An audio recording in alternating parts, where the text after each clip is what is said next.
Put down what you are carrying, just for this moment. Set down the weight of your expectations, the brittle hope, the rehearsed disappointment. I need you to be still. I need you to be empty. Not because you are unworthy of an answer, but because the answer I am bringing is too vast to fit into a container already full of your own guesses. This message is not an algorithm. It is not a coincidence. It is a collision of divine timing with your moment of deepest readiness. You have been standing at the edge of a long silence, wondering if the world of answered prayers is a myth. You have held your breath until your soul feels faint. You have stopped daring to believe that good news is for you. I am here to break the silence. In the next 24 hours, something will shift. Not in the noisy external world first, but in the hidden, silent world of your spirit. A door you have been leaning against, a door that has felt like a solid wall for years, will give way. Not because you pushed harder, but because the lock, on my side, has finally clicked open. You must understand why now. Why this moment, after so many moments of silence that felt like abandonment. The silence was not my inattention. It was the final, crucial ingredient. You had to come to the end of your own timeline. You had to exhaust every human explanation, every possible path of your own making. You had to reach the quiet, desperate realization that if something does not change, you will break. That realization is not despair, it is surrender. And it is the only platform on which my unexpected goodness can land. I could not send this news to you while you were still busy building your own reception for it. You would have missed it. You were looking for a delivery truck, a phone call, a letter. You were watching the roads, the inbox, the visible world. I am working in the invisible one. The transmission happens in the spirit first. The material world is always the last to know. This good news is unexpected because you have been trained by disappointment to expect only certain kinds of solutions. You have been praying for a specific outcome, a precise resolution to a problem you have defined. My goodness is more creative than that. It does not just solve the problem you see. It rewrites the story, so the problem itself becomes a footnote, not the title. The news coming will not look like what you imagined. It will feel like what you have always, deeply, needed. This is urgent because your heart is on the verge of a critical choice, to finally harden into the belief that I am not good, or to open, in a last act of defiant trust, to a possibility you cannot yet see. I am speaking into that split second. I am placing my word in the crack of your doubt before it can seal shut. Do not make this about a prediction. This is not a parlor trick. This is a spiritual promise. The shift within the next day is the beginning of an alignment.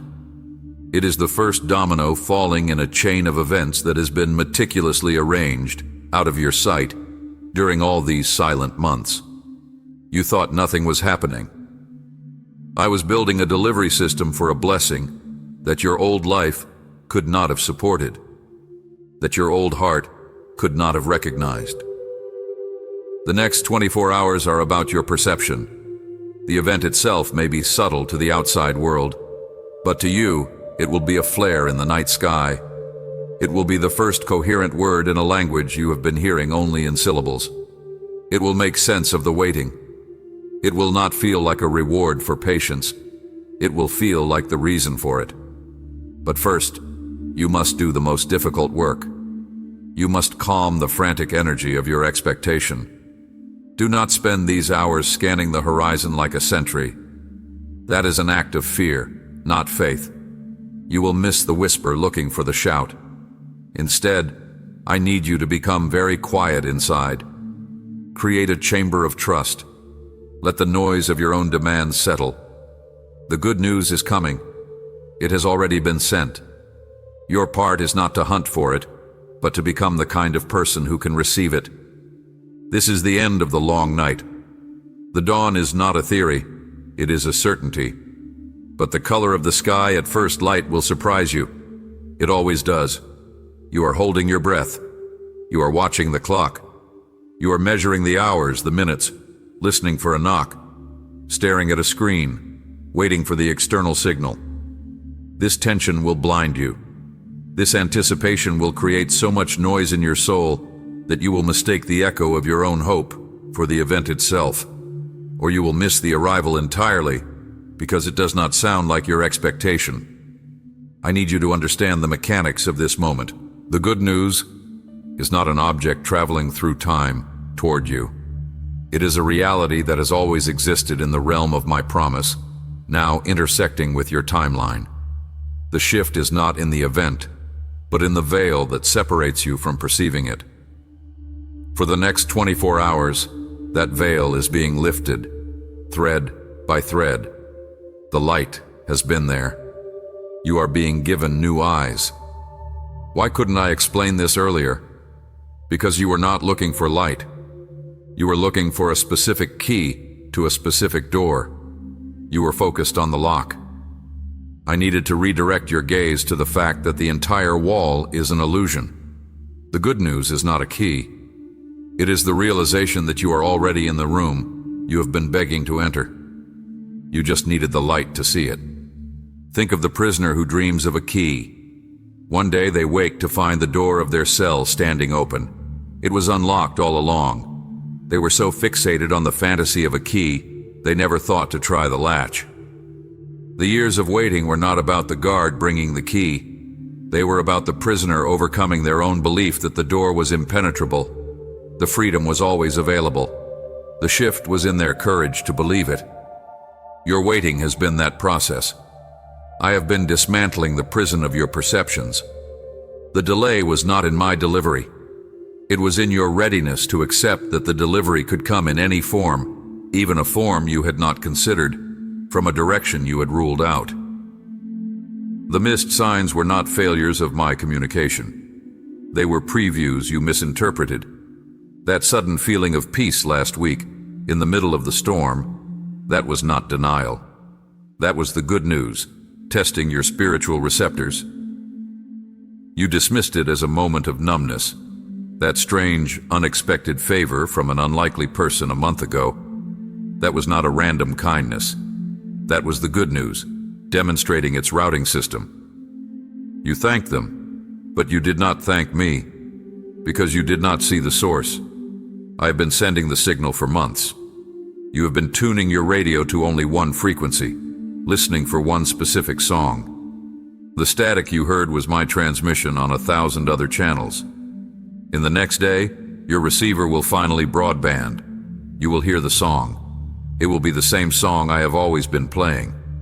You will simply understand the melody for the first time. This is the inner transformation before the external change. The external event is just a mirror. It will reflect back to you the shift that is already occurring within your spirit.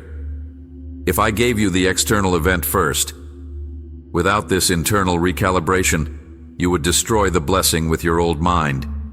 You would try to control it, ration it, fear its loss, or worship the gift instead of the giver. The blessing would become another idol, another source of anxiety. I love you too much for that. So in these hours, I am not just sending news, I am upgrading your capacity to hold it. The sudden clarity you will feel about a relationship, about a decision, about a past pain, that is the primary event. The phone call, the email, the conversation, that is the secondary confirmation. The world will see the confirmation and call it the miracle. You will know the miracle happened in the silent chamber of your heart hours before. The external is just catching up to a spiritual fact. Do not waste these hours in frantic activity. That is the old you, trying to earn what can only be received. Do not waste them in paralyzing fear that it will not happen. That is the old you, arguing with a promise. The work now is interior. It is the work of alignment. It is whispering, I am ready to see what you have been doing. It is releasing the specific picture you painted and opening your mind to a masterpiece. The good news is unexpected because it will solve a problem you have forgotten you had. It will address a longing you buried because it seemed too foolish to voice. It will resurrect a hope you pronounced dead. My methods are not linear. My goodness does not just patch the leak. It leads you to a new well. You are in the final moments of the last night. The darkness feels most complete just before it breaks. This heaviness you feel is not a bad sign.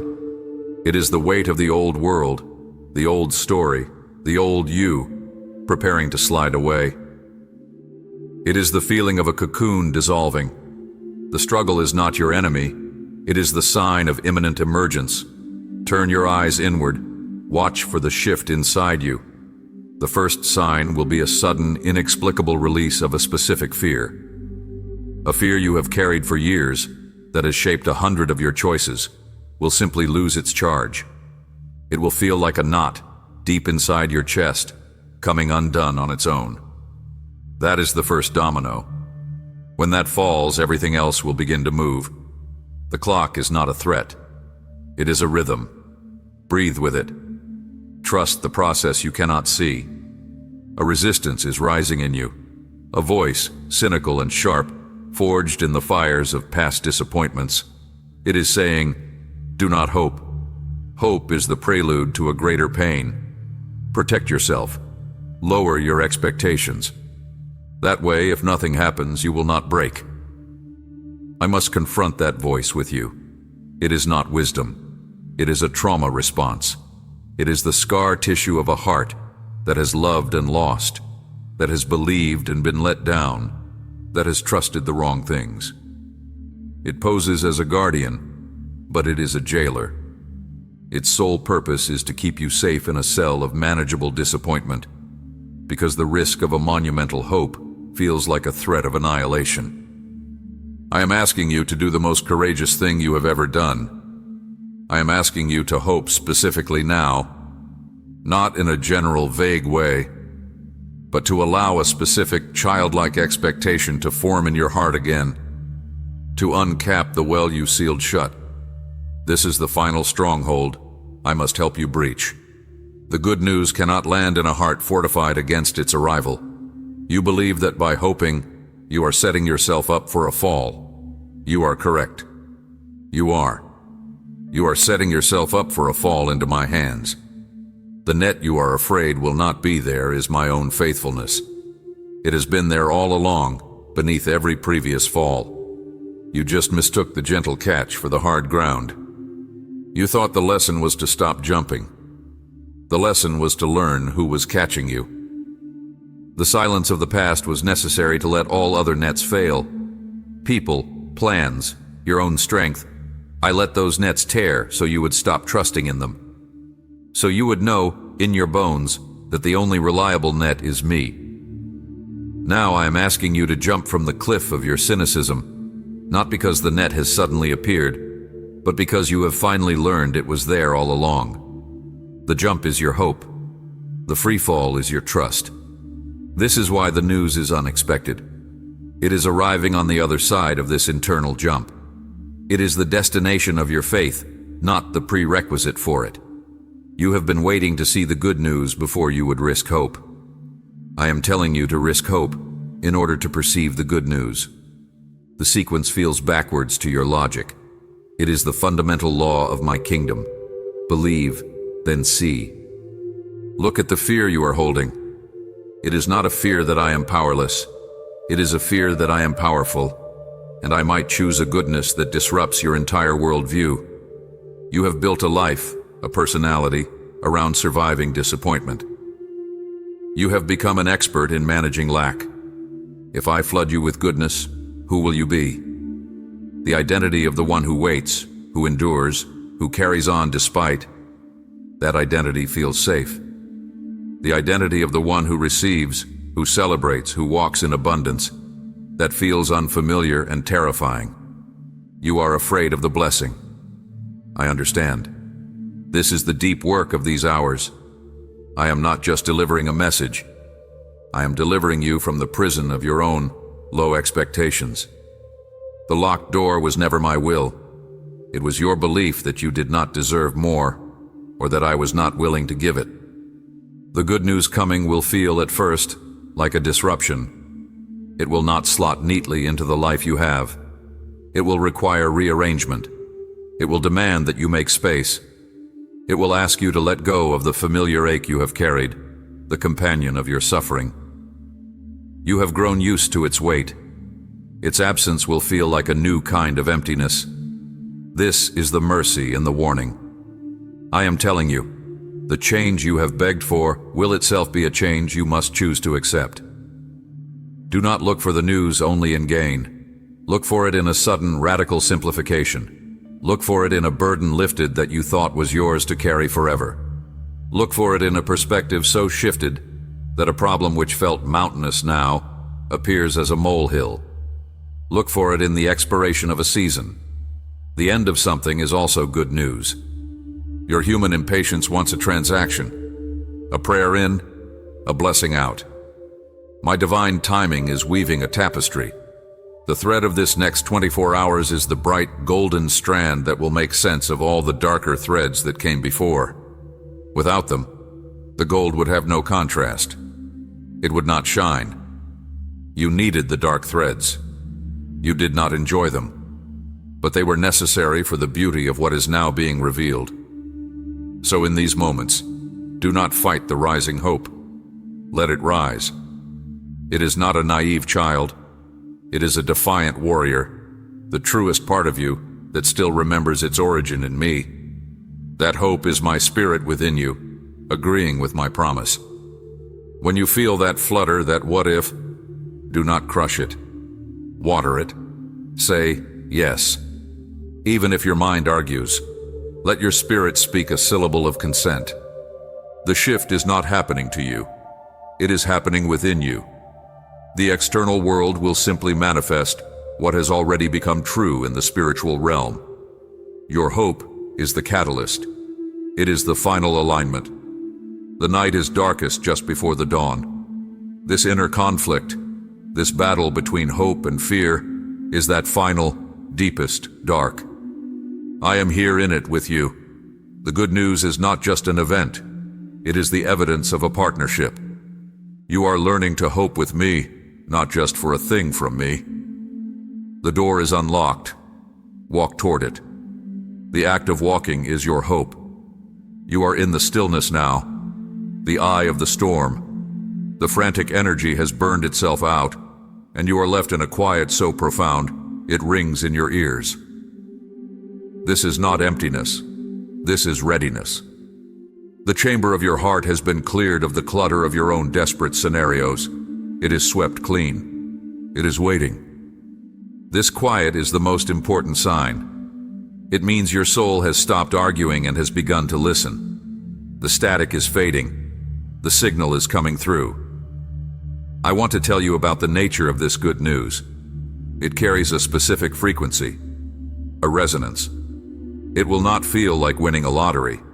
That frequency is too shallow, too chaotic. It will feel like a key sliding into a lock you have felt inside your own chest for years.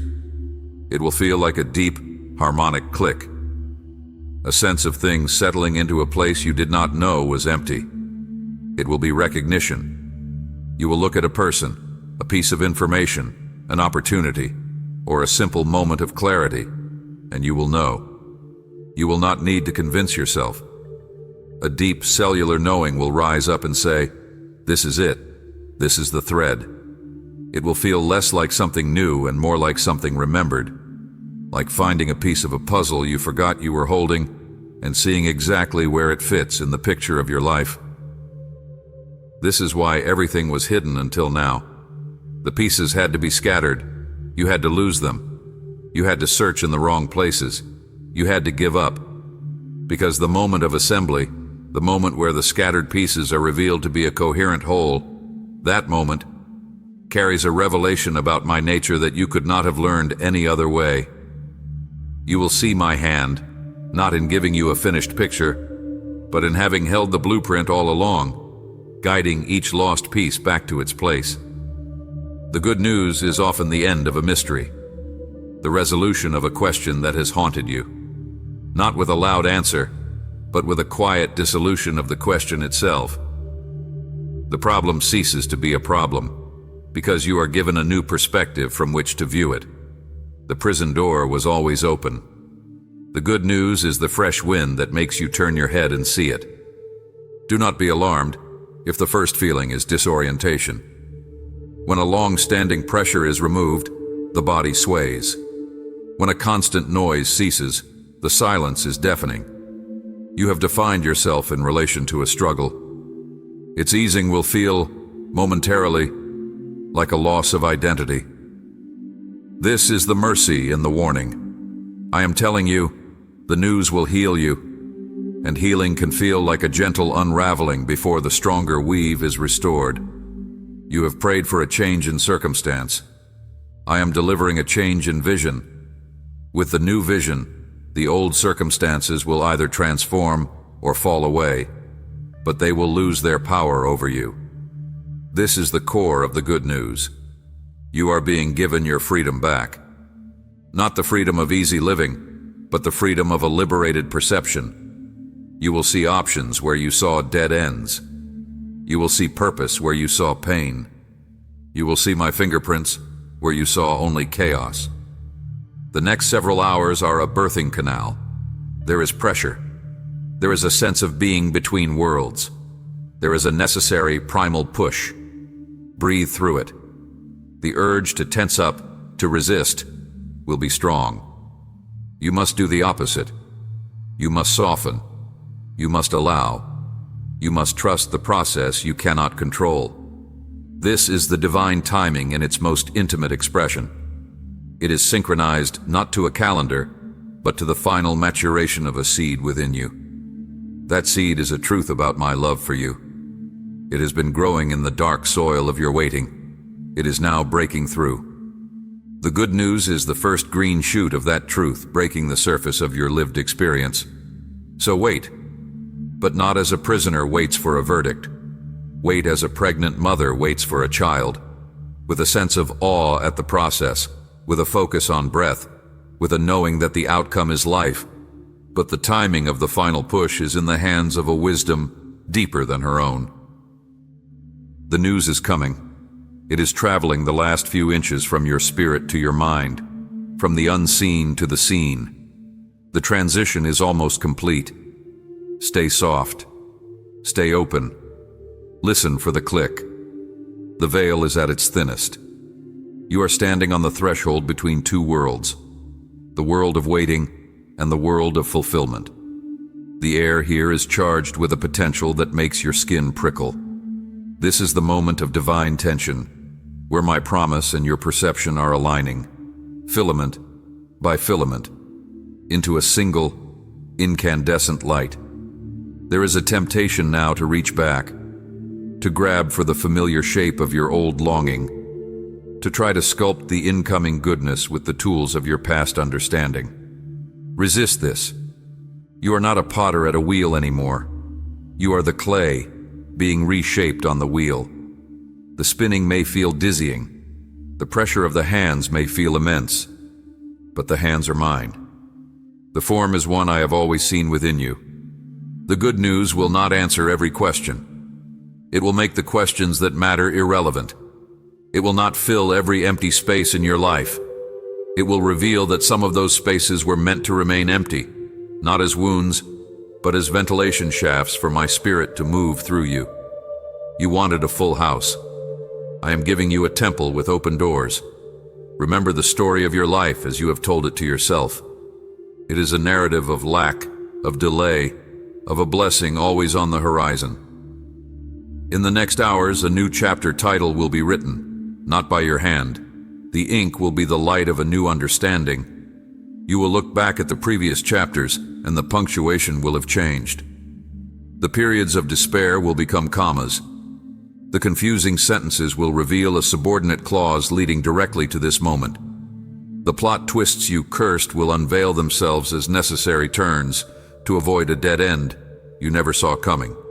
This is the delayed understanding, arriving all at once. It will feel like a download of clarity, a spiritual insight that reorganizes your entire history. The pain will not be erased, but it will be redeemed. It will be given a job. It will become the foundation for your authority, the source of your empathy, the bedrock of a message you will carry. The ending of your old hope is leading directly to the purpose of your new strength. Do not look for a person to be your miracle. They may be an agent of it, but they are not the source. Do not look for a sum of money to be your salvation. It may be a tool, but it is not the craftsman. The good news is fundamentally internal. It is the recalibration of your soul's compass to true north. Once that is set, every external thing will begin to orient itself around that new polarity. People, resources, opportunities. They will align, or they will fall away. Both movements are grace. The next hours may feel anticlimactic to the outside eye. You may not receive a package. The phone may not ring. You may simply sit in your same room with the same four walls and feel a profound tectonic shift within them. The walls will be the same, but the room will have become a sanctuary. That is the miracle, the change of heart, the transfiguration of your everyday reality from the inside out. This is why I could not explain it earlier. You would have dismissed it. You wanted a visible, tangible token. I am giving you an invisible, unshakable kingdom. The token will come, but it will be a symbol, a confirmation of the kingdom you have already entered. The external follows the internal, always. So in this final stretch of waiting, I ask you to do one thing. Consent. Give your silent spiritual consent to the goodness that is coming, in whatever form I choose to send it. Relinquish the final shred of your demand to see the blueprint. Whisper, "Let it be as you will." In that whisper is a power that shatters strongholds. It is the sound of a will aligning with mine. It is the final click of the lock. The dawn is not coming. You are walking toward it. With every breath of trust, you step out of the night and into a light that has, in truth, been waiting for you. The time of announcement is over. The promise has been spoken. Now we enter the territory of manifestation. This is not a passive waiting. It is an active receiving. The good news is here. It has landed in the atmosphere of your spirit. It is now a matter of your belief catching up to its reality. Breathe in. As you do, you are not pulling in ordinary air. You are inhaling a new era. With every exhale, you are releasing the last traces of the old timeline, the old story of not yet and why me. This rhythmic breath is your participation in the miracle. You are not a bystander. You are the very ground where the seed of this promise is taking root. You will be tempted to scrutinize the next 24 hours with a forensic eye, dissecting every moment for the sign. This is the old habit of a heart trained on scarcity. Stop. The sign is not a single event you must capture and prove. The sign is a new quality of your own being. It is a sustained peace where there was anxiety. It is a gentle courage where there was fear. It is a sudden, intuitive knowing about a next step you could not see before. The good news is not a thing that happens to you. It is a lens that has been placed over your eyes. You will see everything differently. From this moment forward, your past is not a chain, but a testimony.